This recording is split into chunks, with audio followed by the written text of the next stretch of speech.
frumburðurinn, hún elsta dóttir mín, hún hefur átt mjög erfitt með fíknisjúkdóma, bæði með fyrst með átröskun og svona búlimíu og svona útlitsstyrkun og hún fór alveg bara mjög langt í því og hún byrjaði bara 13-14 sko og við vorum bara alltaf að reyna að hjálpa henni í alls konar hlutum, skilur að reyna að hjálpa henni. Já, opbóðslega erfitt, sko.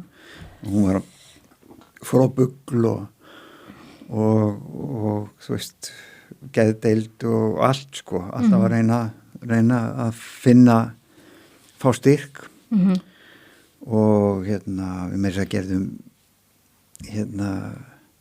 við gerðum heimildamynd hana, ég var náttúrulega komin inn í 12-spórakerfið, þú veist, og maður held að það myndi kannski hjálpa henni ef hún myndi gefa af sér. Já. En það gerði það ekki. Þú veist, það gerði mynd hennar stríð við átröskunina. Okay.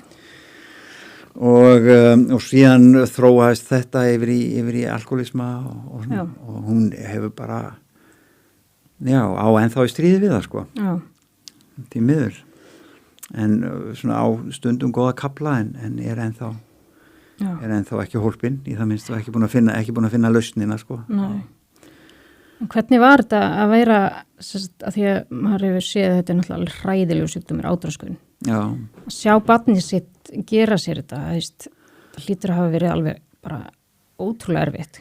Já, það er alveg, já, svo er maður bara alltaf að reyna, ég meni þar líka, sko, þar þurfti ég náttúrulega mjög mikið á að vinna með meðvirknina, sko, af því að þetta er, af því að maður var alltaf að reyna bara, það er svo óskiljanlegt að það skulle ekki bara skilja, hún skulle ekki bara skilja hvernig að fara illa með sig og bara hætta, en þetta er fíkn, sko, þetta er bara eins og alkoholismi, skilur þú, og hún er bara komin, þetta er sko boðefna tripp og ég held að hún hafi hún flakkaði á milli, byrjaði í búlimíu að kasta upp, sko. Já.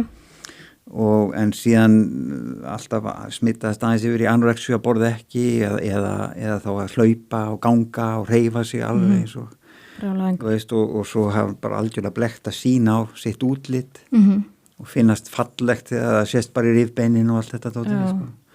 Finnast það fegurinn þar, þannig að heilin er orðborðið, heila starfsminn er orðin svo brengluð, sko. Já.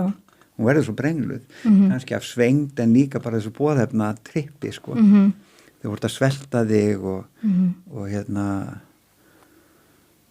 já, þannig að þú bara komst ekkert inn. Nei. Og þú ert alltaf bara eins og með alkan, sko, þú ert alltaf að reyna að komast inn, en það bara virðist ekki vera neinn leið til þess að komast inn, ekki fyrir hann, eins og maður segir, ekki fyrir hann vill sjálfur opna, fyrir hann finnur sinn botn einhvern veginn.